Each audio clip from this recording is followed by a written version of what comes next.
Hello, everybody. Welcome back to another episode of the Access Blockbusters pod. Welcome back to episode number 88. 88. Huge number. Crazy number. Anyways, welcome back to the Access Blockbusters pod. Of course, this is the Fantastic Four First Steps episode. I have seen the movie. I'm excited to talk about the movie. And next week, we'll probably have a lot to talk about with Comic-Con. So stay tuned for that. But guys, thank you so much for joining us.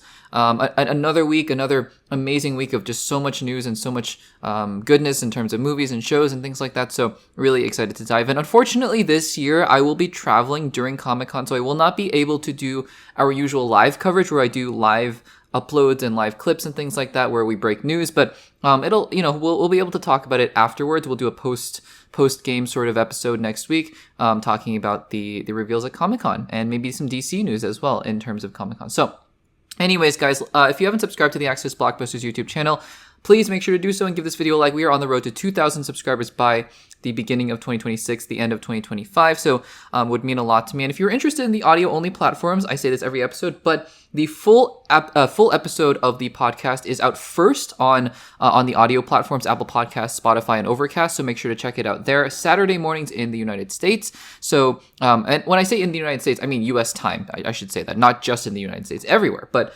U.S. time Saturday mornings. So make sure to check out the podcast there for the full podcast. All the segments will be coming out, of course, throughout the week, and the full podcast in video form will be coming out usually Monday or Tuesday. So, but if you want to check out the entirety of the podcast, Saturday mornings U.S. time. So thank you guys so much for joining us again, and let's dive into today's topics.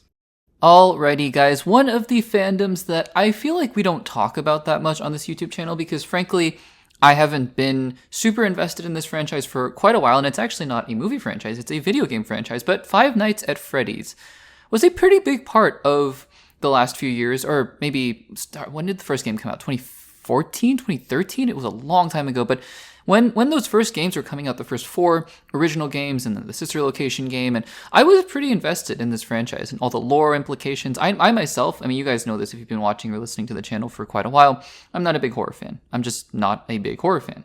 It doesn't appeal to me, quite frankly. On a tangent, I just recently watched Sinners, and that's a movie where would not watch it in the theaters because I just don't really enjoy the experience of watching horror in a theater. And it's a movie where I thought incredibly well made, really competently acted and made, not for me, as an example. But Five Nights at Freddy's, the lore is so interesting. So when they announced the movie was coming out originally last year, or 2 years ago, I think 2023, in the fall, I was like, okay, there's a lot of potential here because the game's lore, while getting even more convoluted these days, just with every passing day, it's just getting more and more convoluted. The original games were quite interesting with the lore, and I was interested to see how they would adapt it. So I watched the first movie, and I thought it was profoundly disappointing because as somebody who doesn't like horror, I thought the first movie wasn't nearly as scary enough. I mean, part of it, I hate jump scares, but there's an atmospheric sort of horror, right, where things are tense and scary, not because of the jump scares, but because of the setting and the scenes and the backstory and the backdrop. And I just thought the first movie was disappointing. I thought the animatronics were so unscary. They were just lumbering around and in broad daylight, and it just wasn't scary. But it made a lot of money. It made about $400 million, which is incredible based on the reviews as well, which just didn't get good reviews. But the fan base is here, and there's a second movie. So let's talk about this official trailer for the second Five Nights at Freddy's movie. There was a teaser trailer a while ago, but this is the first official trailer.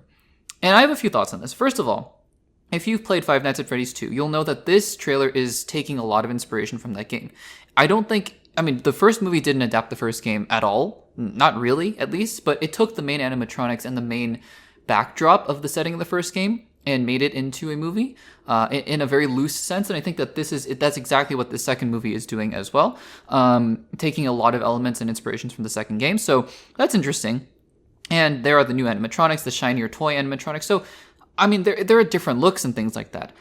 I still have the same concern I did with the first movie of the animatronics just walking around. I mean, they're so slow and they just look so clanky and clunky, and they just don't look that scary. I also don't know how I feel, because in the first movie they did this as well. There's a lot more of the Saw contraption kind of horror, which in the games there really isn't. Where all these mechanical gears and whirrings and blades and things, that doesn't feel like Five Nights at Freddy's to me, but I don't know, it's their interpretation of that. And it feels like instead of really taking the lessons from the first movie and improving upon them, it feels like just another version of that movie, which I guess is okay, but I was hoping, rather, that this film, the second film, would really take from that first film things that just, in my opinion, weren't working as well. The animatronics, the story was okay, it was fine. I don't know what the story of this film is going to be. It looks like Josh Hutchinson's character is taking care of his sister, and she's still kind of haunted by her experiences in the last film. And then they're walking around now. They're going to the original Freddy Fazbear's Pizza location, which I think is, for those of you who played the second game, you'll know why that's important. I won't give that away here for those of you who haven't. So, I mean, it's interesting, I guess, but I've been hoping to be more excited about this movie. It's coming out in December 5th.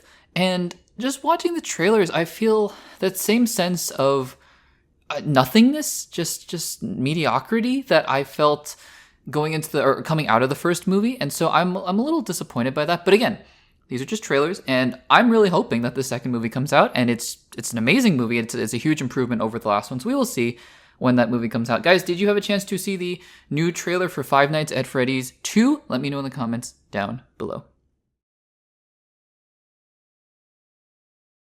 Alrighty, guys, it is time to believe again. This was a day that, frankly, I didn't know was going to happen, even after we covered it on the Access Blockbusters YouTube channel, that Ted Lasso Season 4 had reportedly been renewed and announced a while ago. And we talked about this on the YouTube channel. But even as that happened, and even as semi-official announcements were made, because nothing really came from Apple, most of these came from the cast of, oh yes, we've signed the deals, and we're waiting for Jason Sudeikis, who plays Ted Lasso, to join on. It all just seemed still very not real. It just felt like it was all floating in the air. Until this past week, when we got our first image from the set of Ted Lasso Season 4, and all of a sudden, this is now incredibly real. And I am incredibly excited. Ted Lasso Season 4 has entered production, and they've announced most of the main cast who are returning, as well as some of the new faces as well. So we're going to read from an article from Variety that just has some details about this, but you can go check out. I'm sure that the first image is the thumbnail of this segment if you're watching the segment, and it's definitely all over, so you can go check it out there. But we see Keely, we see Rebecca and Ted as well, and of course Higgins in the picture. So we've gotten some confirmation of them, and then we've gotten some confirmation of some other cast members who are coming back as well. So let's dive into this. Variety says, quote, Apple is ready to believe again with Ted Lasso Season 4 officially in production. Apple TV Plus has announced that shooting on the fourth season of the beloved sports comedy series has begun in Kansas City, with additional filming due to take place in London. A first look at the new season can be seen above, which is in the picture. It was previously reported that Jason Sudeikis would be returning as Ted Lasso for Season 4. Now it is confirmed that the original cast members, Hannah Waddington, Juno Temple, Brett Goldstein, so there you go, Roy Kent, Brendan Hunt, so Beard, Coach Beard, and Jeremy Swift will all be back as well. No signs, this is me interjecting, no signs of Nate. I'm not sure if he's coming back. No signs of Jamie, so it's unclear if all the main cast will be coming back, but it seems like the vast majority of them will be. And the article goes on to say, quote, in addition, new cast members for the series include, get ready for me to butcher everybody's names, Tanya Reynolds, Jude Mack, Faye Marseille, Rex Hayes, Aisling, Sharkey, Abby Hearn, and Grant Feely. So those are the new cast members. Exact character details for the newcomers are being kept under wraps, but it is known that Feely will take over the role of Henry Lasso, Ted's son. So there you go, Ted Lasso's son will play a part. He'll be probably grown up a little bit. And then we get the official synopsis. So the official synopsis says, Ted returns to Richmond, taking on his biggest challenge yet, coaching a second division women's football team. Throughout the course of the season, Ted and the team learn to leap before they look. That was something that Jason Sudeikis said in an Instagram post before, taking chances they never thought they would. So this is, again, I mean, I like I said, I never thought this day would come. Season 3 ended with the hint that they might do a spinoff with this women's football team, but still, I mean, it just was something where you watch the end of Season 3 and you go, that was a beautiful end. But here's something that maybe not a lot of you guys agree with, and that's totally okay if you feel this way, that you thought Season 3 had a perfect ending, despite the fact that, overall, Season 3 was probably universally the least liked season, even though I still loved a lot of the moments of Season 3. The stuff with the restaurant as well, those scenes really just... There's still that heart in this show, even despite some of the weaker moments of elements of Season 3. And here's something, like I said, might be a little unpopular. Even though I think the ending of Season 3 was beautiful, I'm okay if they go back. I think that nothing, there are exceptions to this rule that I'm about to say. But, for example, the end of Star Wars Episode 6, Return of the Jedi, obviously a fantastic ending. To me, there are very few things, and I'm talking about pre-sequel trilogy, there are very few things they could have done in Luke Skywalker's future to really ruin the character for me. I know a lot of people disagree with me, and that's totally fine. The ending of the ending of Episode 6 is the ending of Episode 6 of Star Wars. And whatever they do on top, if they do some great things, great. But the ending is the ending. And that doesn't mean there can't be a new beginning. And I feel very similarly about this season of Ted Lasso. The ending was the ending, and it was a great ending. If they decide to go back, and if it sucks, that's disappointing, but we still have seasons 1, 2, and 3. And that's still going to be there. And guess what? If season 4 is great, we get a great season 4. And that's also awesome as well. So I personally I'm just excited because Ted Lasso to me represents just one of the things that we're really missing these days. A lot of people talked about this with Superman, and I think Ted Lasso was a precursor to this kind of thinking for Superman, where everyone was like, oh wow, I really didn't realize I missed this genuine kindness and hope. And that's what Ted Lasso was for the last few years.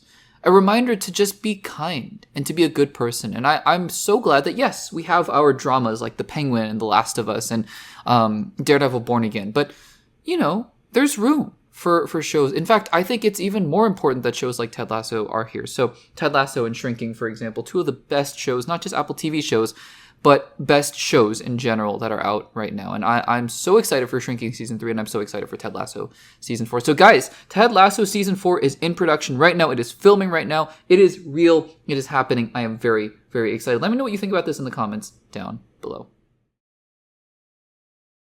Alrighty guys, lots of characters are going to return from MCU past, not even MCU past necessarily, but Marvel past, as Daredevil Born Again Season 2 looks like it's going to be picking up with a lot of loose threads that have been hanging around, not least of which is Jessica Jones, Kristen Ritter confirmed to be coming back from the original run of television shows for Marvel. And we've done segments in the past talking about who might return, who else might be coming back for Daredevil Born Again Season 2. And we did a segment a while ago, or a couple weeks ago, that Daredevil Born Again Season 2 has wrapped filming. And there was an article by The Direct that talked about which other characters could return for Daredevil Born Again Season 2. We talked about Luke Cage, we talked about Echo, we talked about a lot of different characters. And one character that was on that list that I said I just don't see her coming back was Elektra, played by Elodie Young in Daredevil Season 2 and The Defenders. Now, spoiler alert for those two seasons with the fate of the character, but she is dead, apparently, in the MCU, because now that Daredevil Seasons 1 through 3 is canon to the MCU, she is dead. Not only is she dead, she died twice, basically, and then was resurrected after Daredevil Season 2 by the Hand, and then died again in The Defenders. So she's kind of the Loki of that universe, I suppose, of not that universe, but that, those series of TV shows. And I just kind of thought, look, I really liked her performance as Elektra. I really did. She was very charismatic. She paired super well with Charlie Cox, had a great chemistry right before. She was elite in the field. She was a great fighter, and she had a lot of charisma. She was great. Elodie Young did a great job as Elektra. I just thought, though, the character arc, it seemed like she was gone. But who knows, right? Elektra is such an iconic part of the Daredevil lore that maybe the MCU wants another shot with that character, because now she is the canon Elektra in the MCU, because Daredevil Seasons 1 through 3 are canon now in The Defenders as well. So that's another point. And so, Elodie Young, who, again, I looked at her filmography after this news came out, and she doesn't look like she's filming anything imminently, although there are, she could always be filming something quieter, something smaller that we just don't know about. But it doesn't look like she has any upcoming projects. So she went on Instagram, and she got a new haircut, which, okay, not necessarily newsworthy, and the caption was, quote, "and cut with a devil emoji." So let's be honest, right? This is a lot of speculation. Some articles are pointing to the fact that haircut maybe, sorry, not the haircut, the emoji, it could be pointing to Daredevil, right? The devil. And sure, that's something. I think that on its own, if it was just the devil emoji, I mean, maybe it's a hint towards Daredevil boarding on season 2. The reason that this is a little bit more interesting than just that is the caption and cut, because sure, it's referring to the haircut, but for those of you who know film, I mean, cut is another word for ending a scene, right? When the director yells cut, that means the scene is over. They're done filming that scene or that take. And so, yeah, it's a little bit more than coincidental or incidental. I mean, there were a lot of other instances where we were faked out by social media, for example, and I don't know this for a fact, but I suspect that Ryan Reynolds asked Halle Berry to do a fake out for Storm, because there was one Instagram post, if you remember, before Deadpool and Wolverine, where she was sporting the same color hair that Storm had in the X-Men films, and she was obviously not in Deadpool and Wolverine. So who knows, right? This could just be nothing. This could just be her messing with fans. Maybe Marvel didn't even ask her to do anything. Maybe she just did this on her own. It is interesting, though. And I will say, I mean, it is the Marvel Cinematic Universe. Loki has come back to life 5 times, almost non-hyperbolically 5 times. Loki has come back to life. Characters come back. Gamora has come back. Multiversal variants come back. I'm not saying that, Elektra will come back as a multiversal variant. I don't think that they're going to be doing a whole lot of multiverse in the TV shows after Loki. But it's possible, right? I wouldn't be opposed to it. I just don't know. It would just have to turn into a situation where, Elektra's back again. And to be fair, she'd be introduced to a brand new audience, because there were probably a lot of people who watched Daredevil Born Again Season 1 who are just MCU fans and who weren't really fans of the original show. So she probably would be introduced to a new audience. So maybe this is sort of a soft rebooting of the character, if you will, for her to enter the MCU. I just think it's interesting. I would say that after this post, while I'm not 100% confident or anything like that she will be in Daredevil Born Again Season 2, I have to admit I'm a little bit more on board with the idea now after this news. We will see what happens there. Guys, what do you think about this news that Elodie Young has posted something kind of cryptic with a devil emoji and, and cut as the caption? Maybe it's pointing to the fact that, because look, again, Daredevil Born Again Season 2 finished filming just recently, so who knows? Who knows? Guys, let me know what you think about this in the comments down below. Alrighty, guys, the next DCU movie up after Superman. We're already looking forward to 2026's Supergirl, formerly Supergirl, Woman of Tomorrow, named after the comic book that this film looks like it's going to be taking a lot of inspiration from. So Supergirl is coming out, and it was written by a writer named Ana Nogueira, and now it looks like Ana Nogueira, who we'll talk about why this choice is interesting, because apparently, according to a report by The Wrap, another one of those reputable sources in the entertainment industry, Ana Nogueira has been tapped to write one of the biggest DCU films, I would argue, next to Superman. And that film is Wonder Woman. So, Wonder Woman, for those of you who don't know, because Wonder Woman was not a part of the original DCU announcement slate. There were a lot of TV shows, a lot of movies that were part of it, Authority, Waller, Booster Gold, and some that have been announced that are in production, like Lanterns and Supergirl, but then others that haven't been a part of that slate as well, including Clayface and apparently a Bane and Deathstroke movie, as well as Sergeant Rock. A lot of projects that were not announced originally are now in production at DC, so it looks like, the things are fluid, right? Things are moving in such a way where James Gunn has said, if he doesn't like the script, he's not going forward with it, and if he does, if the script is strong, then they're going for it. And so, in light of that, it also seems like, according to previous reports that we've talked about, that David Zaslav and Warner Brothers are pretty intent on bringing the DC trinity of Batman, Superman, and Wonder Woman to the big screen pretty soon. They obviously have Superman, they were working on Batman, Brave, and the Bold, but Wonder Woman was notably missing from that original announcement, right? Wonder Woman, she had some, I guess, representation in terms of Paradise Lost, in terms of the fact that the mascara was going to be playing a part of the DCU coming up, but Wonder Woman herself was not going to be a part of that, according to James Gunn. But then recently they talked about wanting to fast track a Wonder Woman movie. And now it looks like they've really started to fast track it because, like we talked about, Ana Nogueira is going to be writing the script. So let's read a little bit here from this Wrap article. It says, quote, playwright, actress, and screenwriter Ana Nogueira has been tapped to write Wonder Woman for DC Studios, the Wrap has exclusively learned. One of DC Studios' go-to hitters, and we'll talk about that in just a second. Nogueira also wrote the upcoming Supergirl movie, which is currently in post-production, along with the live-action Teen Titans. DC Studios declined to comment. So here's the interesting thing, because we've talked about this before when it comes to Ana Nogueira, right? And again, nothing that we're going to talk about her today has anything to do with her as a person. We don't know anything about her as a person. I think that people who are making personal attacks on writers and actors and things like that, it's silly and it's nonsensical and it shouldn't happen, right?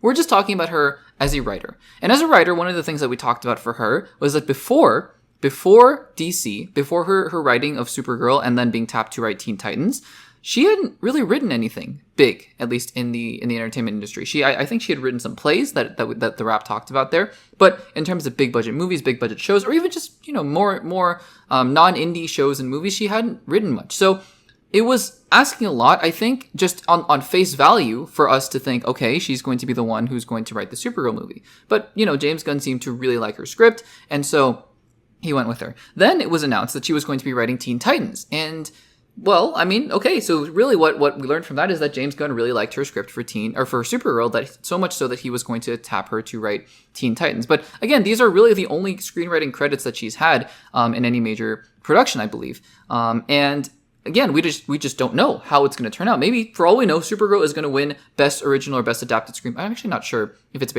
loosely based on a comic book, what it is. But anyway, she's going to win Best Screenplay at the Oscars. And then, for all we know, it's going to be the best decision that James Gunn has ever made. I mean, for example, Marvel made the gamble to hire Robert Downey Jr., and then, they were making plans for Iron Man 2 in the contracts and Avengers. But, I mean, we didn't know. Nobody knew before Iron Man came out how that was going to turn out. Turns out it was a brilliant idea. So we don't know. We just don't know. But now, being tapped to write Wonder Woman is an even bigger deal. It shows that James Gunn has at least an incredibly robust amount of faith in Anna Nagura's writing ability, so much so he must love her scripts, because I mean it's a big deal to give somebody who has that relative lack of experience that much I don't want to say power, but that much leeway to write these scripts. And Wonder Woman is a big deal. We just had, by the way, Wonder Woman, the first Wonder Woman, was one of the most successful movies in the entire DCU, if not the most successful one. Not even in the DCE rather, with the one with Gal Gadot directed by Patty Jenkins, but rather just in the entire comic book movie landscape over the past 10 years. The first Wonder Woman movie was one of the most successful critically and financially. So it's a big deal to follow up that first Wonder Woman movie.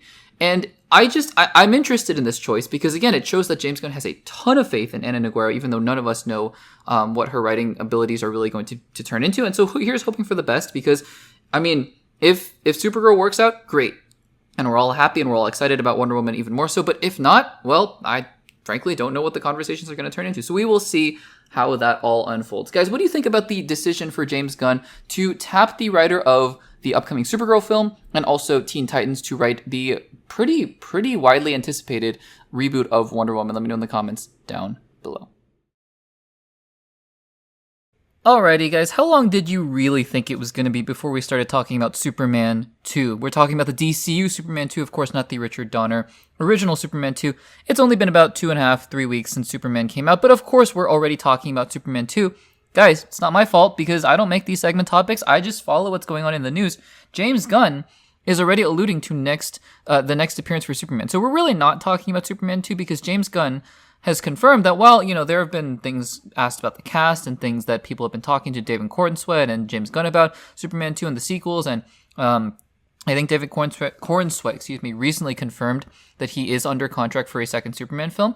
James Gunn has actually revealed when Superman might be appearing next in a big role, because doing an interview with Josh Horowitz, he said, and we'll talk about the exact quotes here, but he said that the next film that he directs for the DCU will indeed have Superman in a featured role. So let's dive into these comments here and maybe speculate a tiny bit on what this movie could potentially be. So James Gunn, like I said, was doing an interview with one of the bigger entertainment interviewers in the industry, Josh Horowitz, and he was talking about the next film that he was going to direct. So he says the next film he's working on is not going to be a strict Superman sequel, but that Superman is going to, quote, be very important to it. This is part of the exact quote. He says, quote, Superman is very important, but then, this is what he says, and it's not Batman versus Superman. And then Josh Horowitz asked, is it going to be World's Finest? Because everybody's been asking about World's Finest, which is basically a code name for a Batman-Superman team-up film. Not Batman v Superman necessarily, but Batman and Superman teaming up. And he said it will not be that. So we're going to squash that for now. I mean, it's definitely possible that down the line, Batman v Superman, or Batman and Superman, whatever it's called, World's Finest, or whatever they want to title it, is going to be a possibility. But it looks like James Gunn is not working on World's Finest, and he's not working on a Batman versus Superman film.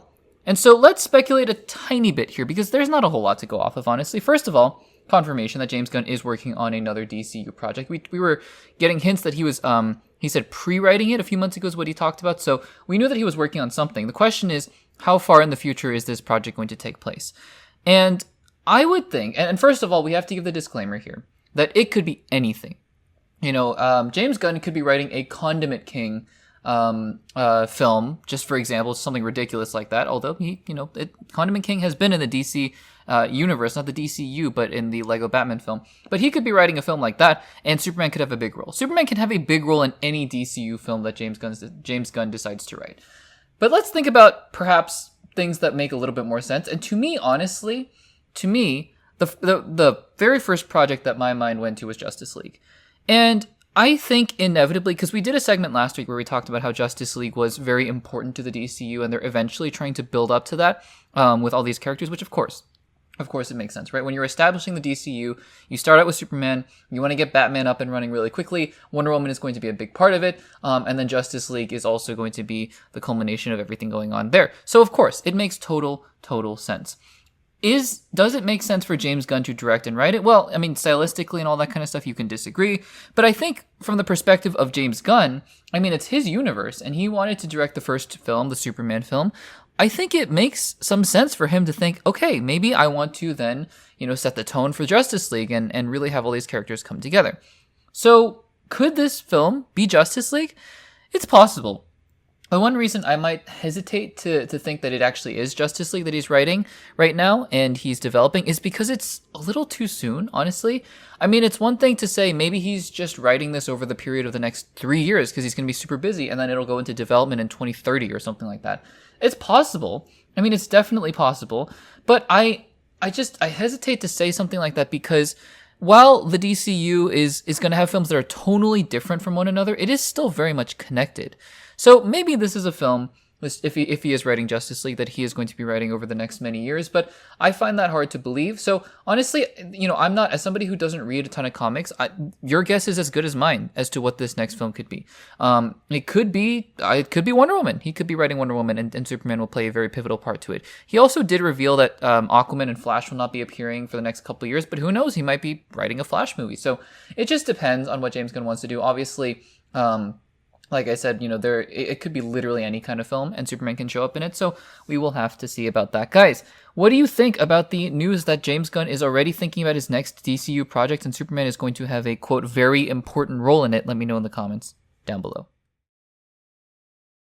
Alrighty, guys, there were a lot of projects announced in early 2023, I believe it was January 2023, where James Gunn went on YouTube and unveiled the beginning of Chapter 1 of the DCU, the brand new DC Universe Gods and Monsters, and he unveiled a lot of different projects, including Superman, which has just come out, including Creature Commandos, which has come out, and also including projects like Lanterns, projects like Supergirl, which are well into productions, but he didn't mention projects like Clayface or Bane and Deathstroke that are going to be coming out. Sergeant Rock, at least as of the recording of this segment, are still going to be coming out that were not a part of that original announcement. And another group of projects that we just haven't heard from in a long time include The Authority, include Waller, include Swamp Thing, and include the show that we're going to be talking about here, Booster Gold. Now, Booster Gold, James Gunn described this character as somebody, a loser, I think he said, from the future, who uses basic elemental future technology to come back to the present and masquerade as a superhero, which I think is a very fun concept. I myself have not read the Booster Gold comics, but it seems like a very fun and entertaining concept. It's sort of a comedy, right? Which I think is fun that the DCU can do. Lanterns, which I think is going to be a very gritty, true crime sort of show, and then you have Supergirl, which is going to be an action thriller comedy. I don't know what it's going to be, but it's going to be darker. Superman was more light, family friendly. So Clayface is going to be body horror. A lot of different fun things that the DCU can be doing, and Booster Gold adds to that. Now, we just haven't heard about these projects, and now we have a report from Deadline that says Booster Gold is well into production. So let's read from this Deadline article, and then let's talk about it on the other side. I'm quoting here from this article directly, which the title, if you want to read it for yourself, is Booster Gold HBO Max series progressing with pilot penned by Our Flag Means Death creator David Jenkins. So This is the quote. Quote, HBO Max is progressing with its Booster Gold TV series and has attached Our Flag Means Death creator David Jenkins to write the pilot. If taken to series, we understand the plan is for Jenkins to showrun, which is exciting. So it seems like, just pausing right here, it seems like the show isn't necessarily full steam ahead, but it's more that James Gunn wants to see the pilot written, and then if he likes the pilot, then he will be, they'll be moving forward on that. And I think that's more of a traditional model of television. We haven't seen that for quite a while, and so I think it's interesting to hear about that. And then it goes on to say, quote, coming off of the back of a landmark Emmy nomination day for Penguin, Booster Gold could therefore become one of Warner Brothers Discovery's next big DC Comics TV adaptations, blah, blah, blah, doing some background on Booster Gold. This is the interesting part here, though.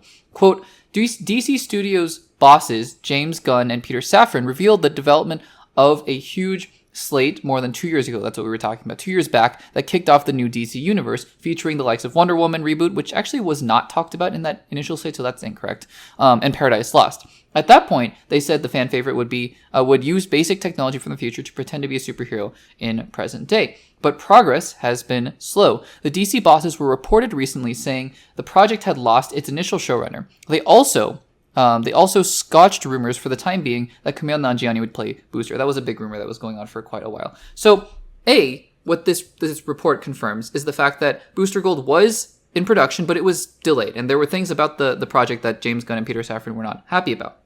And James Gunn has been very clear in the past that the way that he's running his DC universe is that he is going to be very, very strict about the writing. And if his script doesn't work, then they're not going to move forward with the movie or the show. That's just how he's going to be running it. A little bit different from Marvel, where they've made very successful films, where they've been retooling and remaking those films during the edit and during the shoot, right? And that it's just two different ways of talking about it. I've done a segment about this before, where it's not necessarily one is good and one is bad. I just think that they're two different ways of going, and Marvel has made very successful movies and also made not so successful movies with this approach in mind. Captain America Brave New World coming to mind, and Iron Man 2, but also, like Iron Man 1, didn't have a script, basically, throughout the entire production and until they were finished shooting. So there is that as well. So it's exciting that Booster Gold is moving into production. I'm sure next week's episode of the Access Blockbusters pod, we will be talking all things Comic-Con. Marvel does not have a presence there, so not as much to talk about as usual, because Marvel usually has the biggest panel, but DC will be there, and who knows, maybe James Gunn will be announcing the future of the slate, and Booster Gold entering production will be another one, although based on this article, it seems like Booster Gold is still a little bit of a ways away from being actually greenlit and heading into actual production, so we will see about that, but I'm predicting that we'll get a lot more announcements heading into next week for Comic-Con. Guys, what do you think of this news that Booster Gold, the show, is at least being given a pilot, and then we'll see where it goes from there. Let me know in the comments down below. Alrighty, guys, here's something I didn't expect to be hearing about at this point in time, but I suppose it's something that we should have all been thinking about for a while now, but it's interesting because the news that we're about to talk about here, the sequel to one of the most successful films in recent history, it's not coming the way that you think. It's not coming the way that I would have thought. So in 2023, there was a little movie based on a doll of some notoriety, and it was called Barbie. Oh, and it was just a little bit successful.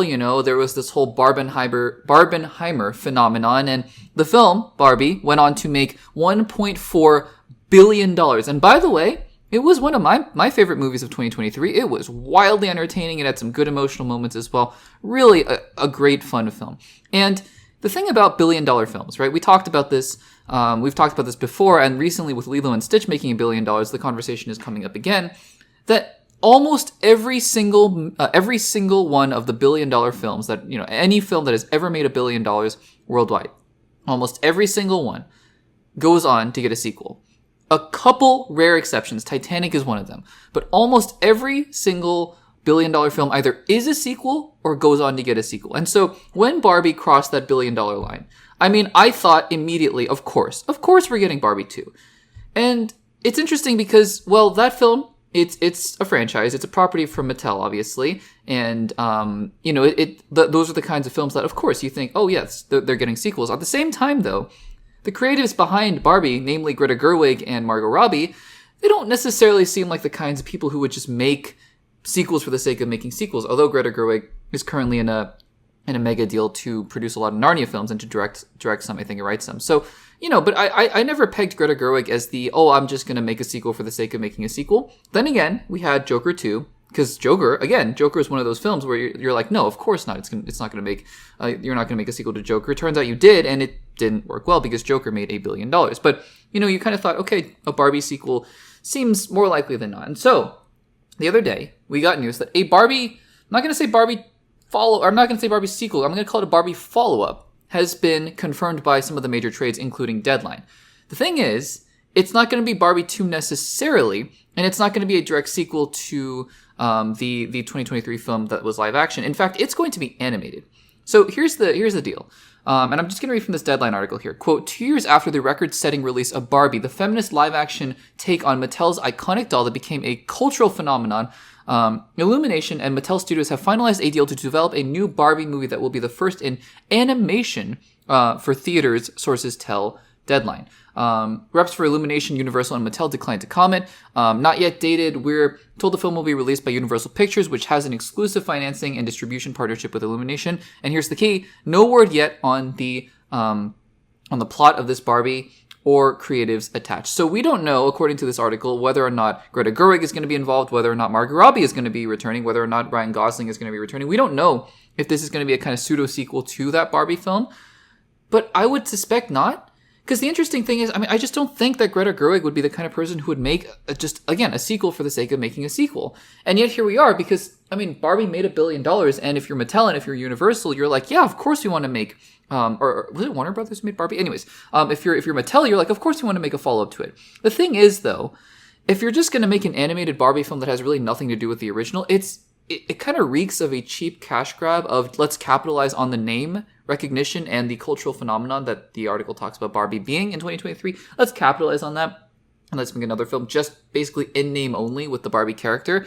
And I don't know how that's going to go. I don't know. Are people going to see through it? Frankly, I suspect unless you get some of the creatives back, and even then, even if Greta Gerwig is there to direct it or produce it or even write it, I just don't know if people are going to look at that and go, that's a cheap kind of animated knockoff of the film that came out in 2023. We'll see. Who knows? Maybe this Barbie animated film comes out and A, maybe it is a direct sequel to the 2023 film, and B, maybe people just love it. Maybe people just fall in love with it, and they're like, yeah, this is a great film.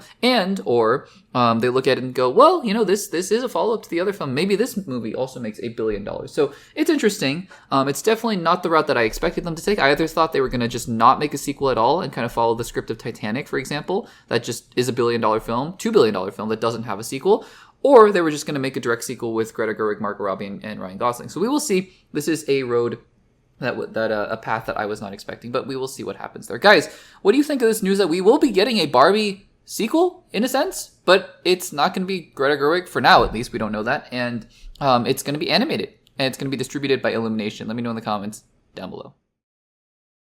Alrighty, guys. Well, it was a quiet Sunday. Nothing much was going on in the world of entertainment news and movies and television. And then, well, things just got disrupted because we have an entire article, a very interesting and revealing interview with the head of Marvel Studios, Kevin Feige, via Deadline, where he talks about a whole lot of things: Blade, X-Men, Secret Wars, reboots, recasts, and all these different things. So we're gonna dive into this article because there is a ton of stuff to think about here and to talk about. There is one other big piece of news that came out of a different interview that we will be discussing towards the end of this podcast episode, related to Spider-Man, which is very, very, very exciting for me personally. But we're gonna touch on this article here. This Deadline article is titled "Marvel Boss Kevin Feige on His Future at the Studio, Blade Update, and Why Fantastic Four Needed a Reboot." So we're going to go through this article because, again, there's a lot of very, very interesting nuggets and tidbits in here.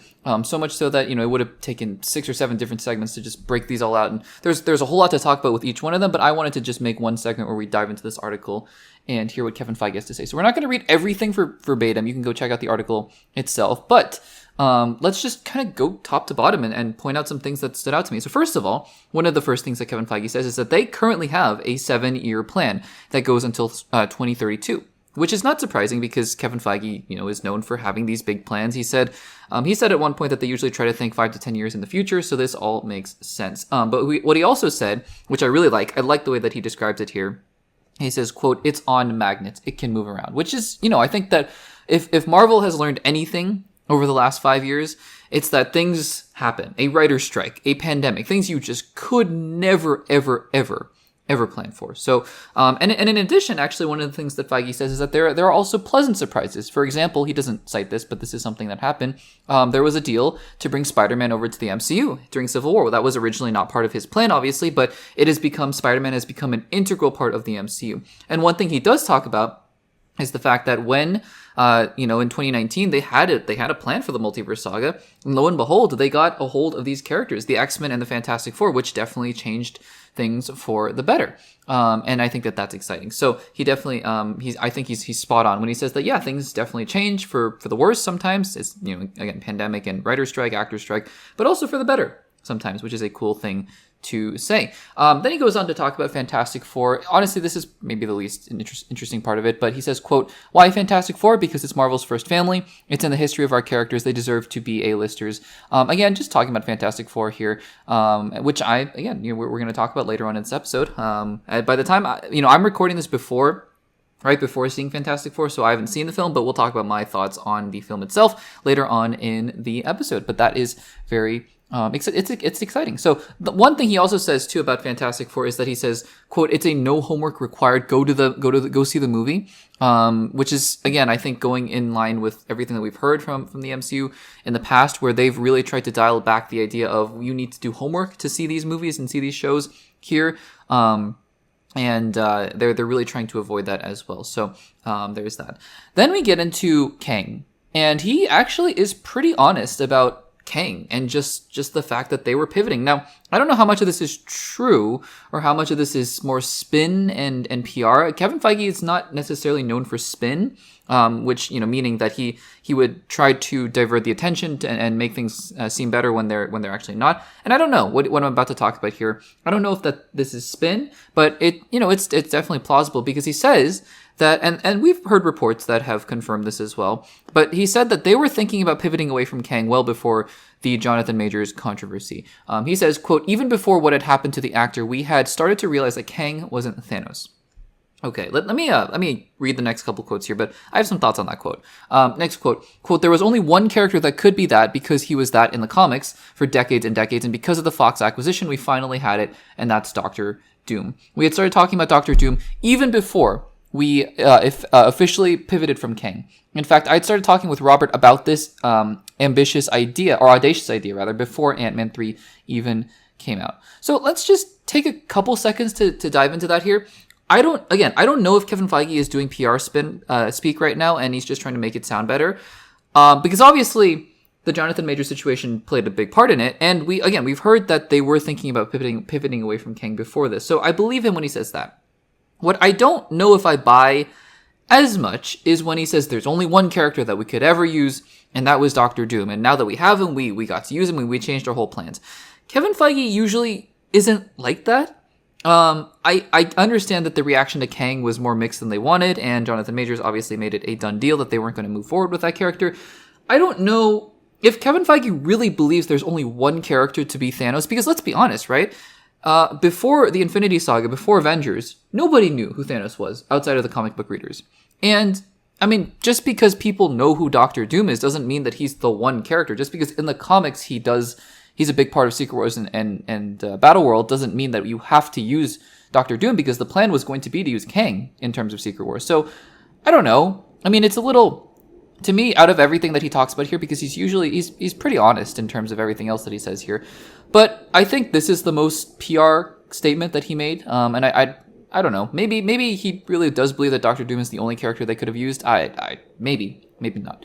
And then we get some tidbits here about Blade, which is obviously a week ago, as of the release of this episode, Mahershala Ali had been announced as Blade for 6 years, which is crazy. 6 years since the initial San Diego Comic-Con 2019 announcement for Blade. Kevin Feige says that there were 4 versions of Blade. 2 of them were period pieces. One of them was set in the 1930s. But now, quote, we landed on modern day, and that's what we're focusing on.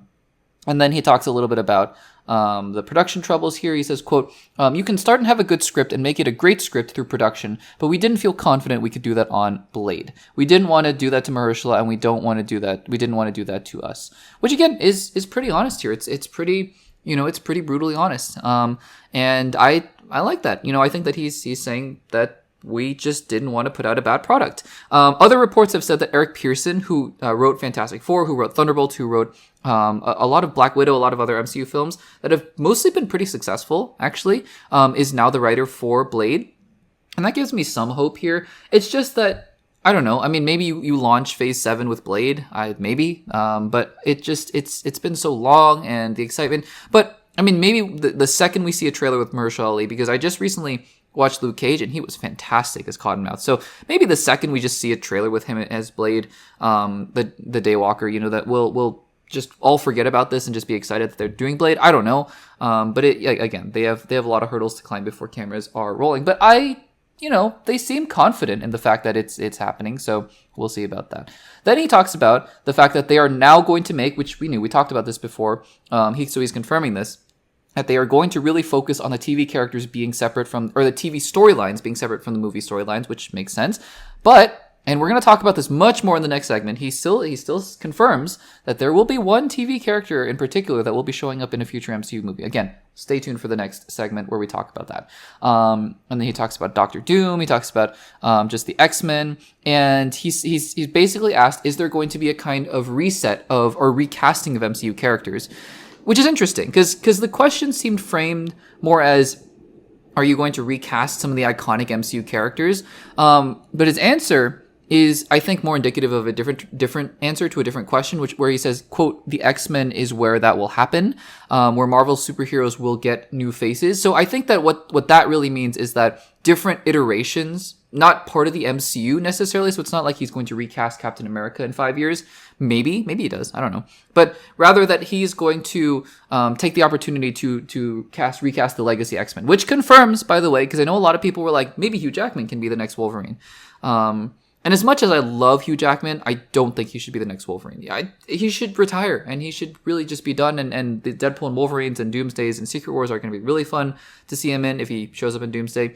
But I really do think we should be having a new cast at this point. And I think Kevin Feige confirmed as much. He said, I believe that he said that he confirmed that Jake Schreier was going to be the director, so that's confirmation there. And he also said it's going to be a very young cast as well, and I think that's great. They should definitely have that. And then he talks about post Secret Wars. He says, quote, there is a plan, or this is the quote, there is a plan to, quote, reset singular timelines. And the article says, so this is not Kevin Feige, the article says reboot the MCU. I would probably think it's going to be more of a soft relaunch, right? But it's not going to be a reboot necessarily, but because that's not coming from Kevin Feige, that was coming from the person who wrote the article, which is a very bold claim to say reboot the MCU. Because I'm sure we definitely will get continuity between what's happening now and what's happening in the future, because all of Shang-Chi 2, Doctor Strange 3, Black Panther 3 are not all going to happen before Secret Wars, right? So some of those films are going to be happening after Secret Wars. So there's going to be still continuity with that. So that's going to be interesting. The other thing he talks about here, are there going to be R-rated movies in the MCU? He says, quote, where appropriate and where necessary. That's fine. That makes sense. And then to cap off this interview, he says, he's asked, are you going to stay here? Are you going to stay with Marvel? Because there have been some questions, are you going to stay with Marvel? Are you going to go to Star Wars? Are you going to do other things? And it looks like he's very much on board. His contract ends in 2 years, but this is what he says. Quote, do I want to be making big movies for big audiences in 10 or 15 years from now? Yes, that's all I want to do. Marvel is a great way to do that. So seems like Kevin Feige is still very committed. And I've been saying this all along.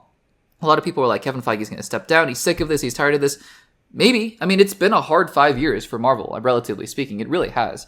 But I still think, obviously you get through Doomsday and Secret Wars and hopefully make the best movies possible. But also, I really think his final hurdle to climb, because his inception point as an MCU producer was X-Men. And I really think he wants to, the final hurdle he's going to want to tackle is getting the X-Men into the MCU and getting them right. Not that they weren't right before. I think some of the X-Men films before are fantastic. X-Men Days of Future Past, X-Men 2, so Logan, obviously. But I think that really Kevin Feige wants to make his X-Men, and then he's going to probably bow out, is my guess, but we will see about that. So really wide-ranging interview, lots and lots of stuff. Maybe this is because Marvel isn't doing Comic-Con that all this news is coming out, which is interesting. And And again, there's one little nugget of news that isn't in this interview in particular, though we alluded to it. But we will talk about that in a segment coming up here just in a second. So, guys, what do you think about all these announcements, or rather all these updates on projects like Blade and X-Men, Fantastic Four, Secret Wars, post-Secret Wars?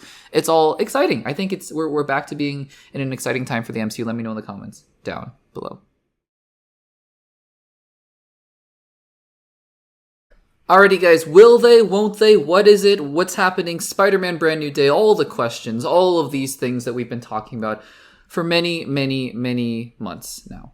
And one of the biggest questions, I mean, this is a question that, spawns a lot of other questions around it, but really one of the biggest questions is, what is the tone of Spider-Man Brand New Day? What is it going to be like? I mean, what are we looking at? Are we looking at multiverse because of Doomsday? Is it going to be craziness? At one point, there were rumors going around about Null. Sony wanted Null to be in this movie. What is this movie? Is it going to be street level? And now we have confirmation. We know. I mean, we kind of had confirmation, I suppose, at one point, but now we really have confirmation from Kevin Feige himself, from the source himself. Before we get into, well, actually, no, I changed my mind. Let's dive into these quotes first, and then let me go on a little bit of a diatribe about scoopers and leakers, because again, I want this channel to be informative. I want you guys to, be able to go to the news sources yourselves and be able to parse through what is real, what's not, what's a rumor, what's actually true. That's why we talk all the time about these sources: Hollywood Reporter, Variety, Deadline, The Wrap, and then other people, who have sources like John Campea, Christian Harloff. But there's a reason we look at certain sources and not others. And we'll get to that in just a second. Let's get to Kevin Feige's exact quotes here. He's doing some press, I think, for Fantastic Four. That's why all this news is coming out. And he has this to say about Spider-Man Brand New Day. He says, quote, "I think there's a promise at the end of No Way Home that for as sad as it is that Peter is forgotten by everyone in his life, we are seeing for the first time in the Tom Holland Spider-Man stories him being a proper Spider-Man. Him being by himself, dedicated to saving the city and dealing with, for lack of a better term, street-level crime as opposed to world-ending events." Okay, great. Let's talk about that in just a second. Next quote, "So when you do that, you say, okay, who are the other street-level characters that we've never seen him interact with? And of course, I love that the Punisher started in a Spider-Man comic. That great cover. I don't want to say too much, but Destin," referring to Destin Daniel Cretton, the director of the film, I will say too much is what he says. "Destin is doing an amazing job right now on that movie, which starts shooting very, very soon. And he's got 8 or 9 comic covers up on his wall in the art department that he is bringing to life in this movie, which is super cool." Okay, so huge takeaways here. Number 1, Spider-Man Brand New Day is going to be street level. Confirmation number 2, which we kind of knew before, based on also the rumors and the news about Punisher. Punisher is in this movie. Punisher is definitely in this movie. And so, let me just, before we dive into that news itself, because it's huge, it's big news here, and we can even talk about Hulk if we want to, and how he might fit into this, because spoiler alert, I don't think he does, honestly. But let's get to that in just a second. I want to just say, first of all, I also follow some leakers, quote unquote leakers and scoopers, myself, just to see what they're saying, right? Because sometimes they're right. And sometimes they're right in ways where you're like, okay, you must have had a source for that, because how would you have known otherwise? But a lot of the times, leakers and scoopers are wrong. And they're not there to be the be-all end-all news sources. So we should not take them as that, because throughout the last year, I have heard almost every rumor under the sun possible for Spider-Man Brand New Day by the same people who were like, "No, it's going to be multiverse. It's going to be Doomsday. It's going to be, it's going to be crazy. It's going to have Hulks, and it's going to have Daredevil is going to be in it. And it's going to be a female villain played by Nicole Kidman, all that kind of stuff." By the way, I'm not saying that none of these things couldn't have been true at the time. That's not what I'm saying at all. But I'm saying that there are things that people say that we should just not take at face value, and we should just file away and just say, okay, that's interesting. Let me think about that for later, until we get news like this where Kevin Feige comes out and says, yeah, Punisher is in this movie. So it's just a little thing that I wanted to get off my chest, because I feel like more so than even any of the Fantastic Four casting rumors, which we just will never know, how true or untrue some of those were, because they're not going to talk about, oh, we almost cast Adam Driver as Reed Richards. Nobody's going to say that. This culture around scooping and leaking for Spider-Man Brand New Day in particular has gotten crazy to me. There are 4 or 5 distinct versions of this movie that people have been purporting for a while now, and we're landing on this Punisher Spider-Man street level story. So let's get to that. It's going to be street level. that's really exciting because I think that what a lot of us really wanted was this film to be very grounded and very street level. Does that mean the rumors of Hulk being in the movie are debunked? I don't think so. I would suspect, though, I don't know, because there have been some conflicting reports about an art designer who accidentally posted a picture of concept art for Hulk and whatnot, so I don't know. But it doesn't feel super street level to have Punisher and Spider-Man fighting the Hulk, you know? This really feels like, I mean, if we're going to lean one way or the other, it feels like, yeah, let's get Mr. Negative in there. Let's get sort of a crime operation going on that Spider-Man has to fix, which I think is a super interesting thing. So I, for one, am very excited about this. This is a confirmation that Spider-Man Brand New Day is not going to be crazy. It could still be crazy, but it's not going to have Toby and Andrew come in, I don't think. Like a ton of these scoopers and leakers were saying. I don't think it's going to have, it's definitely not going to have Null. I don't think it's going to have many multiversal elements at all. I think this is really going to be a true Spider-Man story, and I am so excited about that. Not to say, by the way, I don't enjoy the multiversal elements in other films. I loved Spider-Man No Way Home, and I am a huge fan of Spider-Man Homecoming and Spider-Man Far From Home, more than most people, to be quite honest with you. I'm excited for something new and for something grounded and for Spider-Man to take the streets and fight Punisher, fight with Punisher. We will see about that. So this is confirmation from the boss at Marvel himself that Spider-Man Brand New Day is street level and Punisher is going to be in the film. Guys, what do you think about all this? This is official confirmation. We've been thinking this for a while now. Let me know in the comments down below.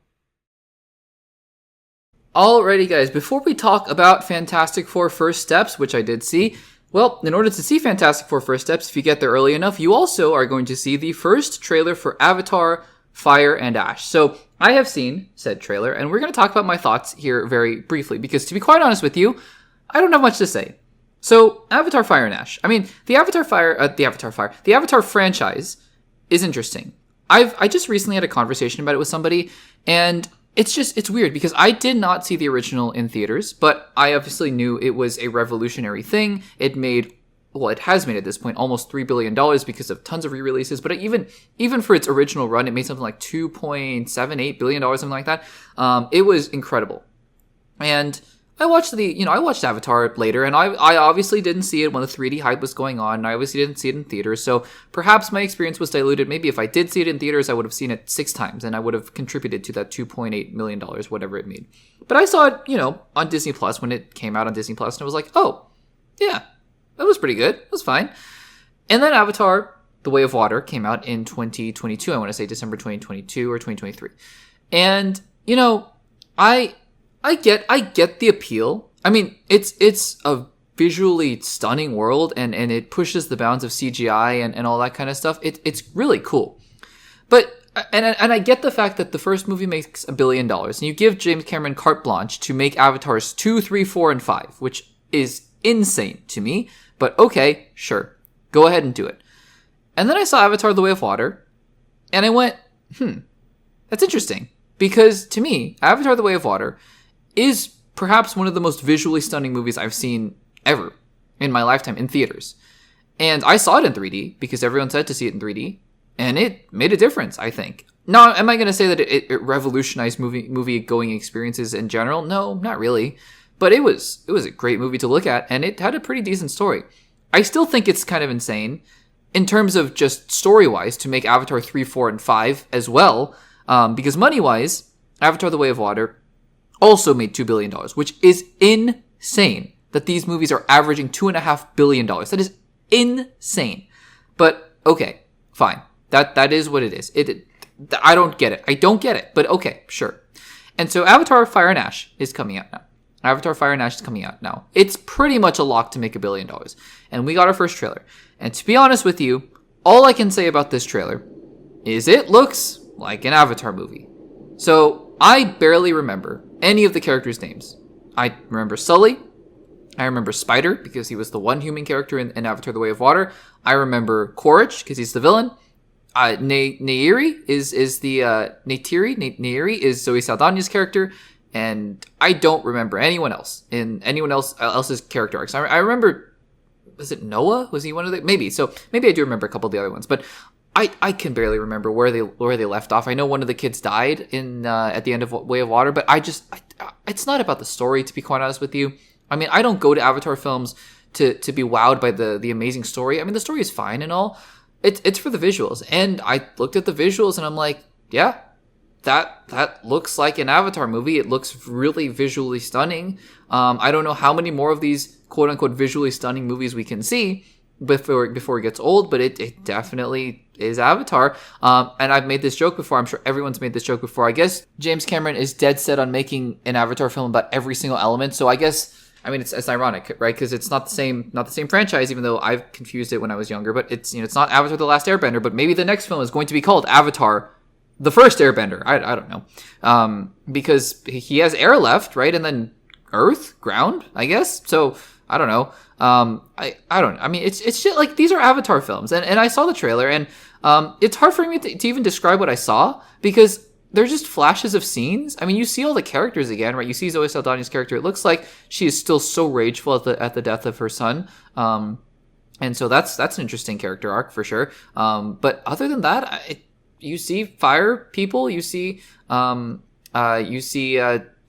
again. You see Spider, and it looks like Spider is taking a heel turn. So I don't know. I mean, to me, it's just it. I'm sure all the other trailers are going to be very similar. I thought the same way about the trailers for Avatar: The Way of Water, and I ended up thinking Avatar: The Way of Water was stunning in a visual sense. I think the story was fine, but it was a stunning theater experience. So I'm sure that we'll think the same thing about this film, and it'll make $2 billion again. We'll all be stunned, and then Avatar 4 will come out, and it'll be the same thing over and over again. So anyways, guys, that's my thought. On the trailer for Avatar: The Fire and Ash, Avatar 3. Let me know, guys, have you seen the trailer for Avatar: Fire and Ash? That probably means you've seen Fantastic Four First Steps, because it's only playing in theaters. Let me know what you think about it in the comments down below. Alrighty, guys, we're not going to be doing this for a long while because Fantastic Four First Steps is now in theaters. I have seen it. I hope you guys have had a chance to see it, but maybe you're checking out this review to see if you should see it. And if you are, welcome to the Access Blockbusters YouTube channel and podcast. Thank you so much for joining us. But like I said, we're not going to be doing this for quite a while because Fantastic Four First Steps is the last MCU movie for a year. And so this movie, for better and or for worse, is going to be the last taste of the MCU on the big screen until Spider-Man Brand New Day in July of 2026 and then Avengers Doomsday in December of 2026. But we're here to talk about Fantastic Four First Steps. Now, this is going to be a non-spoiler and spoiler review, so we're going to be talking non-spoilers first, and then I will clearly delineate when the spoilers are beginning. So if you haven't seen the film, no worries, you will know exactly when to save the video to watch later, save the segment to watch later, and then come back once you have seen the film. Let's dive into Fantastic Four First Steps. This was a film that I was quite excited about. This was a film, it's directed by Matt Shakman, and Matt Shakman, for those of you who don't know, is the director of all the episodes of WandaVision. And WandaVision is my second favorite Marvel movie or show ever. I love WandaVision. And the direction is no small part of that. The way that Matt Shakman was able to shape that world and really take hold of that sitcom setup and make it unique, make it feel authentic, but make it fit into the MCU is next to none. And the trailers, to be quite honest with you guys, haven't been the most amazing things in my opinion. Now, I also really like them. I do like them and enjoy them. But to me, the trailers they didn't captivate me the same way that even, I'm not going to lie, the Captain America Brave New World trailers did. And, I mean, the trailers are not always an indication of how good or bad a movie is, but, there's still an essence of the movie within those trailers. So I went into Fantastic Four First Steps thinking, I hope to really like this movie. I think I will. I just don't know on the scale of maybe, yeah, it's pretty good to, oh my gosh, it's amazing. I don't know where it's going to be. And you guys probably, if you've clicked on this review, have read the title of this. I'm going to say this. And I sat there at the end of the movie, as soon as the movie finished. I sat there and I thought about it. As the credits were rolling, and after the first post-credit scene, and then into because there were two post-credit scenes. I'm obviously not going to talk about what they are in the non-spoiler section, but after the first post-credit scene, I was just sitting there for a while, for a few minutes as the credits rolled. And I thought, there's no way. There's absolutely no way. And granted, I admit this, every time I add a movie to my MCU rankings, it usually drops a few spots, a couple spots after the first time I see it, because I usually put the movie on the ranking immediately afterwards, and yeah, I mean, you're kind of riding the high, so Fantastic Four First Steps might drop a little bit. As of the recording of this segment, as of the recording of this video, the Fantastic Four First Steps is in the top 5 of my MCU rankings. Fantastic Four First Steps, to me, and there are many reasons why. We're going to talk about those reasons for me. It may not be top 5 for you, but for me, Fantastic Four First Steps is a top 5 MCU movie or show. And again, I reserve the right to change my mind. You know, in a week, it might be in the top 10, and in another week, it might be in the top 15. I love this movie. I adore this movie. It makes, and this is no shade to Thunderbolts at all, because I really like Thunderbolts. I really do like Thunderbolts. It makes Thunderbolts look like a mid-tier Marvel movie. And it's not. I think in the grand scheme of everything Marvel, including phases 1 through 3, Fantastic Four First Steps is that upper tier echelon, S tier kind of movie. And Thunderbolts is a really solid A tier movie to me. But Fantastic Four First Steps, my goodness. I love this movie. So let's talk about this film. And again, no spoilers, nothing that you haven't seen in the trailers, nothing that you know, that you don't know, that's in the main trailers at least, that we're not going to talk about in this movie. So, or in this review. So, first of all, the cast. If you guys remember, for the first year or so after this movie was announced, there were casting rumors everywhere. Reed Richards. There was one fan cast. People were so convinced it was going to be, what was it? Was it Josh Gad at one point? No, not Josh Gad, but there was something. Someone was going to be Thing, and then there was Adam Driver was going to be Reed Richards, and Jodie Comer was going to be Sue Storm, and then it was going to be John Krasinski, of course, and Emily Blunt. There were just rumors everywhere. I cannot imagine a different cast for this movie. For the most part. We'll talk about some of the other cast members. In particular, Reed Richards and Sue Storm. I cannot imagine anybody other than Pedro Pascal and Vanessa Kirby. They embody these very specific versions of these characters. Because I'm sure that John Krasinski played the version of Reed Richards that was written for him in Doctor Strange in the Multiverse of Madness. But for the versions that were written for Fantastic Four First Steps, Pedro Pascal has to play very cerebral. I believe him, right? Because every movie and show in the MCU tries to tell you that every one of those characters is the smartest person on Earth. Reed Richards is the smartest person ever in the MCU. I believe that. He is the single smartest person in the entire MCU. He might even put Tony Stark to shame. Vanessa Kirby Sue Storm has to carry the most in this movie, I believe, in terms of not just acting, but emotion, and not just emotion, but leadership, and she does it so well. She has to carry really the brunt of what this movie is about, and she does it so well. I'm so excited to see her again, because the way that she, as a character, is both steadfast, but also very human and very raw at the same time, is amazing. Now, Ben Grimm and Johnny Storm, I will admit, Joseph Quinn and Evan Moss-Bachrach are both amazing actors. I will say, in terms of their characters, I don't think they got nearly as much to do as Reed and Sue, and that's fine. I mean, it's Fantastic Four First Steps, it's Fantastic Four. I don't think that necessarily means that all four characters have had to have equal screen time, equal character arcs, because I do think Reed and Sue are the most important characters in this film. So Johnny and Ben taking a backseat, and I say backseat, they still have, they're still in a majority of the scenes and whatnot, but I think they have interesting things to do at times, but their character arcs are, their characters and personalities, I think, are a little less defined than Reed and Sue. That being said, I was thinking about this on the way back from the theater. I mean, Chris Evans in the first Captain America film, Tom Hiddleston even in the first in the first Thor film. I mean, these are characters that are beloved now, right? And throughout the MCU, they really grew into their own. But at the beginning, I mean, not everyone can be Robert Downey Jr. as Tony Stark, right? Actors grow into these characters, and by the time you get to Avengers, and by the time you get to Winter Soldier for Chris Evans, and by the time you get to the first Avengers for Tom Hiddleston, you really latch onto these characters. And I think that with time, give it time, Joseph Quinn and Evan Moss-Bachrach will really endear themselves to us as well as an audience. So the cast is phenomenal. The cast is phenomenal. Also, shout out to Julia Garner, who plays Silver Surfer, as we saw in the trailers, and she has a very interesting role to play in the film as well, and I think that she does a good job. Speaking of that, what I love about this film is that every character, like I said, not every character has equal screen time, not every character has an equal amount of a character arc, but every character has purpose in this film. And it feels weird to say, right? It feels weird to say, it's so easy to just write a couple lines of dialogue that explain something for a character. And it's easy to say that, and I know writing for films or books or whatnot, it's not that easy. I understand that. But you look at a film like this that took just a little bit of extra time, maybe throughout the entire runtime of the film, 5 extra minutes to develop a lot of their characters here and there, just in little bits and pieces. Just a couple lines of dialogue, a couple scenes here and there, and all of a sudden, every character in the film feels so rich. We'll talk about Galactus in just a second. But for example, Galactus, right? Because we talked about this in my hopes and predictions segment. Galactus is a really hard character to do. Either you make him just a giant cloud thing that they did in the original Fantastic Four in 2005, or you make him this kaiju kind of monster, or you just this guy who's running around eating planets, and like that seems kind of silly. They took, I think it was Eric Pearson who wrote this movie.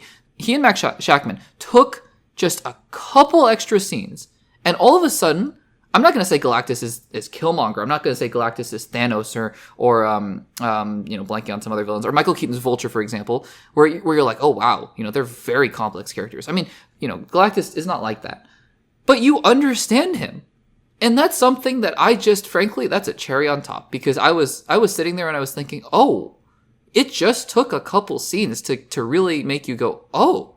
That's interesting. Same with Silver Surfer, same with all the members of the Fantastic Four and a couple other characters. It just takes a couple extra lines of dialogue and you go, oh, wow, interesting. You're not just black and white characters where you only are only righteous and you're only evil and things like that. There are real things going on here.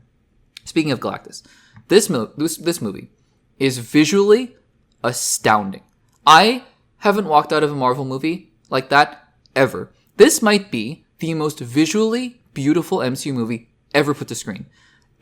Almost every shot. So first of all, the set designs and the backdrops in the retro futuristic 1960s world that this film takes place in. For those of you who are catching up from the trailers, this takes place in an alternate universe and this is all in the trailers. This is not a spoiler. It takes place in a sort of retro future 1960s universe of Earth, where the Fantastic Four live in New York and they're hanging out in a kind of a different parallel universe. And all that stuff is great. It just feels like that Tomorrowland kind of vibe, but every shot is so much detail, so rich. The technology feels so unique, and the city feels so lived in, but so different. And I love it. I love it. But then, not only that, there are some shots as well. There are many shots, frankly, as well, where they're going to different locations that are not the main city. Obviously, not going to spoil what they are. They go to different places. They do different things. And you're watching this. There are some sci-fi things in this movie that I'm like, oh, wow. It's just the way that things are framed, the way that Galactus is sometimes framed in camera. Every shot with Galactus is beautiful in a terrifying way. Every time Galactus is on screen, my jaw was on the floor. It was astounding how they were able to do that. And a lot of credit goes here to Matt Shakman. Matt Shakman, like I said, was the director of WandaVision. And he takes those sensibilities of the sitcom kind of vibes of WandaVision, where you have to make the whimsy, and he also takes the emotion of WandaVision and plops it right into this movie. This movie has real emotion. This movie takes its time in certain scenes to make you understand that the characters are grappling with things that are very difficult and very heart-wrenching for these characters to go through. This movie takes time. Honestly, I wish, and we'll talk about this more in the spoiler discussion, I wish there were a couple scenes where I almost was like, oh, can we linger on this a little bit more even? But I'm still glad that they took the time in this movie to have a few scenes like that. And it's just beautiful, some of the things that they were doing. And Matt Shakman, I know it's not just Matt Shakman, it's the set designers, it's also the writers, I think, again, Eric Pearson, I think, and also probably some other writers as well. They deserve all the credit in the world, but Matt Shakman, I couldn't imagine anybody else directing this movie, especially after WandaVision. Not only does he do the retro future really well, and the WandaVision not sitcom kind of vibe, but the whimsy really well and the emotion really well, he also just does the epic really well. This movie has epic scale, and it's not like, I don't use that very often, at least I hope I don't, because it doesn't apply to every single MCU movie. Thunderbolts is not epic. Thunderbolts is gritty, and I like Thunderbolts for that. I really do. Captain America Brave New World is not epic. It's hard to describe that movie. And again, I don't hate Captain America Brave New World. Deadpool and Wolverine is not epic, but it's chaotic and it's fun. This movie has epic scale. Obviously, you have Galactus, and it is just some of the shots in this film are it's just artwork. And I'm thinking about some of the shots in this movie, and I'm so blown away by them. And the story, just to wrap this up, the story, right? Because really, the characters are great, the visuals are great, but maybe the story isn't good. And I will say, right, the first act, I really enjoyed the first maybe 10 or so minutes, but then the first act kind of gets going, and you're like, okay, this is some setup here. And then they dive into the second act, and I'm like, oh, wow, the film is kind of speeding up really quickly. But then as you go along with the second act, it surprised me. This second act of this movie is perhaps one of my favorite second acts of any Marvel movie, because to me, a second act for movies or stories in general is the hardest one. Because generally people know when they write, they know how to begin a story, they know how to end a story. Sometimes, maybe not always. The middle is the hard part. How do you get from point A to point B? And the middle chunk of this movie is so engrossing. It might even be my favorite part of this movie. And that's not just to take away from the first act, which I think is good. It's solid. But then the second act happens, and the third act is amazing as well. The third act, I mean, they surprise you in this movie because you think you know where they're going in certain places, and then they pull the rug out from under you, and then you think they're going in another direction, and then they do something else, and all of a sudden, the whole time, because I'm somebody who, I mean, let's be honest, I've seen way too many movies in my time here on the Access Blockbusters YouTube channel, and at a certain point, you kind of start to pick up on things, right? If you watch that many movies and you're like, oh yeah, I'm pretty sure that they're going to go here, they're going to go here. And you're right. I was right in certain senses, but in others, the movie really did surprise me. It zigged where I thought it would zag, and it did the inverse. And so by the time you get to the third act, I was so on board and engaged with this movie. I just couldn't believe it. Guys, to wrap up the non-spoiler segment of this review, before we dive into spoilers for a little bit, the Fantastic Four First Steps is, from beginning to end, there is almost no part in this movie that I can think of where I go, yeah, not really a fan of that. Thunderbolts, I talked about Thunderbolts. Really, my big problem with Thunderbolts was the second act. I think the second act was crunched, to be quite honest with you. And even the third act was a little bit crunched. The first act was really long for Thunderbolts, and I liked it. I like Thunderbolts a lot. But, and not to compare things all the time. And not, I don't really want to compare Superman and Fantastic Four that much. I've been staying away from that here. I will mention this, right? And I've been very consistent for me throughout my time on YouTube that James Gunn films, to me, have a kind of ceiling. It's not just DC versus Marvel. It's not just that I like Marvel over DC all the time. It's not, because if you watch my rankings, you can go check out the 2.5-3 hour live stream I did in February where we ranked every single Marvel movie and show. The Guardians films just have a ceiling for me, I feel like. And so I like Superman. I like Thunderbolts. I loved this movie. I have not walked out of a movie, because to me, this is, dare I say it, as of right now, again, I might change my mind. Dare I say this is better than Black Panther Wakanda Forever, which I think was a very different kind of love for that movie that felt more just really gut-wrenchingly emotionally resonant for me. I think it's better than Spider-Man No Way Home, which I love Spider-Man No Way Home, but I do think that film, I think, really kicks into gear halfway through. From beginning to end, this movie takes you with the characters, makes you love the characters, takes you on this wild journey that feels so personal. This film is so personal despite a planet-eating god being walking around retro future 1960s, and somehow this movie is one of the most personal and intimate Marvel movies I have ever seen. I loved this movie. I cannot overstate how much I loved this movie. I really did. So guys, that was my non-spoiler review for Fantastic Four First Steps. We will take a few minutes now to dive into spoilers here for the film. So if you have not seen Fantastic Four First Steps, then make sure to just check out, save the segment for later, and we will dive into spoilers. But again, this is your final warning. We will dive into spoilers right about now. So let's talk about, and we'll do. I'm sure probably next week's episode of the Access Blockbusters pod, we'll do an entire segment about the post-credit scene for, I almost said Avengers Doomsday, for Fantastic Four First Steps. Let's get the second one out of the way. I actually really like the second one in a vacuum. The only reason I was a little annoyed with the second one is the same reason that we're all kind of annoyed with the second post-credit scenes usually for these movies, is that, I mean, obviously, you sat there and you were kind of like, actually, I was so convinced that second post-credit scene was going to be Ewan Gruffydd. Is that how you say his name? Ewan Gruffydd. Because there were so many, I mean, he was at the blue carpet, red carpet premiere of Fantastic Four, and there were some leaks allegedly that he and Pedro Pascal were there at the set party of Fantastic Four First Steps. So I don't know, maybe he's going to show up in Doomsday. That's why. I have no idea. But yeah, I was convinced it was going to be him. But no, it's just a little theme song for the Fantastic Four, which I loved just because of WandaVision. It just felt like WandaVision again. So I love that. But let's talk about the first one. We all knew Doctor Doom was going to show up in the post-credit scene. I think that was. I think if you had to bet, I don't bet, but if you had to bet, 95% I would have said. And sure enough, he shows up. Robert Downey Jr. doesn't show up. And I've obviously only seen the movie once, and I only got a quick glimpse at the mask. So I'm sure that when the film comes out, I'm sure even online right now there are leaked photos of the mask, and I did not get a good look at it. We just got to look at him, his back and the cloak. To be honest, I think the scene is fine. I find it odd because I wonder if this is a scene directly from Doomsday. Why wouldn't he just turn his face just to show us what his face looks like? Unless that is a major spoiler, unless that's not Robert Downey Jr., in which case, okay, interesting. So maybe that's a spoiler, but then that leads me to believe that this isn't a scene in Avengers Doomsday, and this was just kind of like Thunderbolts, which they said was not necessarily a scene from Avengers Doomsday, but more like a part of the movie, but a precursor to some stuff that happens in the movie. So maybe that's what's going on there. But again, if that's the case, if it's not really a scene in Avengers Doomsday, guy in a cloak, Doctor Doom, we all know. Great, let's move on. So, I mean, I'm not saying that I didn't like the post-credit scene, but I was like, yeah, it kind of makes sense.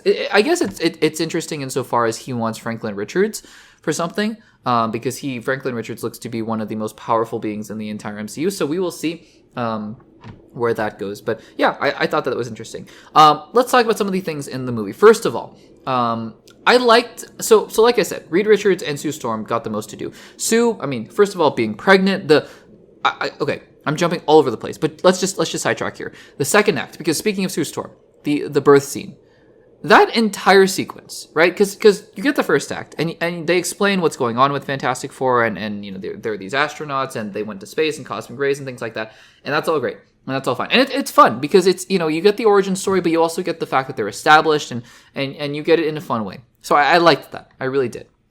The second act kicks off. They go to space and I'm like, okay, this film is, it's good. It's really good, really solid. And I'm invested, but kind of humming along. And then they meet Galactus. And then Sue Storm goes into labor. And really that sequence, that extended sequence where they're in space is breathtaking. It is the best parts of Interstellar. To me, is what that sequence was. I could not believe how much I loved that sequence, and to me, it shows, right? Vanessa Kirby had to carry to me the most in this movie, and not just that, but her being sort of the speaker, not the speaker, the person who speaks for the group, the leader, really, because Reed is, I think Reed is the face of the Fantastic Four. I mean, he's always asked to speak at these conferences and whatnot.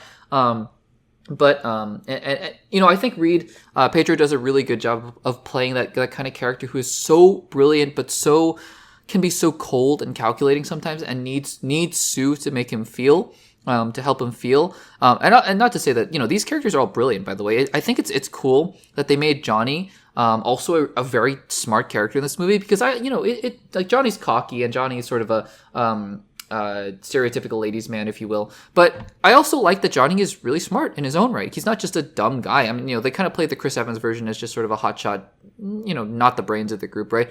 But I loved how they were able to portray them. But again, going back to Vanessa Kirby, I think she really carried, the leadership role of this group. And I'm very excited to see her in Avengers Doomsday as well. Again, and I don't have a child, so I don't know what this is, but just based on everything I see, I mean, obviously the mother is the one who gives birth, and there is that immediate emotional connection. And obviously Franklin in this movie is very young, an infant, and so it just makes sense that she's the one who's able to push Galactus back, do that sort of hero sacrifice moment, because it's her child, and of course Reed is the dad, and Reed loves Franklin, but I mean it's Sue and it's Franklin, right? And I just think that was great. Like I said, I think Johnny and Ben, I think Ben in particular, the Thing, I don't know if he got the most to do. I liked Evan Moss-Bacharach in the role. CGI looked pretty good for me, at least believable enough for me, because obviously just the concept of the Thing is sort of ridiculous, but it looked good to me. But yeah, I think Johnny, his whole thing with the language was a fun little subplot that paid off, which I'm glad it did. But honestly, for those two, I think that there are better days in store. Not to say that I hated their characters in this movie. I think that there are better days in store for those characters, and I'm very excited to see what those are. Speaking of, let's talk about Galactus and Shia LaBeouf. And not just Galactus and Shia LaBeouf, by the way, but Mole Man as well. I love how every character has purpose, has a reason for doing what they're doing. Galactus is like, I am sick of this. I am always hungry. I need somebody to supplant me. Shia LaBeouf, that sequence with her giving up her being the Herald of Galactus because she wants to save her world. it just took a couple scenes. Mole Man is kind of a jerk, but he also does the right thing at the end of the movie because he really respects Sue. There's all this stuff. It seems so simple, but it's so well done. And speaking of simple, and speaking of well done, I'll end the spoiler discussion because there are so many things I could talk about. I'm sure that as soon as I finish recording this segment, there are going to be 10 things I wanted to talk about. We'll talk about all those things throughout the next few months because I'm sure we'll be talking about this movie for a while. I'm sure I'm going to see it a couple more times, at least in theaters. I love this movie. I love this movie. But one of the things I said was I so appreciate how Matt Shakman, with the backdrop of Michael Giacchino's score, which I don't know if I talked about too much in the non-spoiler, but the music, the score was incredible. I love the score. It added so much character to this movie. It's so earnest and whimsical, and really what this film is earnest in so many different ways. You know, it doesn't need to be Deadpool. It doesn't need to be that self-aware. It's so earnest, and I love that. But like I said, there are two scenes that stand out to me in terms of emotion, right? What really puts this movie over the edge. They didn't need to do this, right? But they did. First one is the Sue Storm speech, which I was like, okay, you know, really good leader speech, really good hero speech. And then she has a line that I just sat there and I was like, wow. And she says, I will not sacrifice my child for this world, but I will also not sacrifice this world for my child. And that, I sat there and I thought about that line and I said, this is the epitome of what these characters are. They are so good and so righteous is not the right word because I think righteous has the wrong connotations of being almost egotistical, but they're so good and they love their child, obviously, but they love the people of this earth as well. And I think that is going to carry them into whatever happens in Doomsday. I really believe that. The other scene is the scene in the snow. They didn't need to do that scene. They didn't. They could have skipped over it. That scene in the snow where Reed and Sue are talking and they're just looking at Franklin. And it's a minute, but it is proof to me that Matt Shakman understood the assignment. It is emotional. It shows that these characters understand each other, and it shows that they really do love each other and they love their child. And it was a beautiful scene. It was a beautiful, beautiful scene to me. So again, I could talk ad nauseum about this movie. I'm going to have to shut this segment down because probably this podcast has been running for way too long and the segment has as well. The segment in itself could be a whole podcast episode, to be frank. So we're going to shut it down here. But guys, I loved Fantastic Four First Steps. I really, really did. I can't say enough good things about it. This to me has gotten me so excited for Spider-Man Brand New Day because of the fact that this film and Thunderbolts were part of the sort of let's really focus in on the quality. Let's make really good films. I am so excited for Spider-Man. I'm so excited for Doomsday now. I can't wait. Guys, have you seen Fantastic Four First Steps? I'm assuming if you stuck around till the very end, you have with the spoiler discussion. What did you think about it? Do you love this film like I do? And if you don't, that's totally okay. But let me know what you think about it in the comments down below.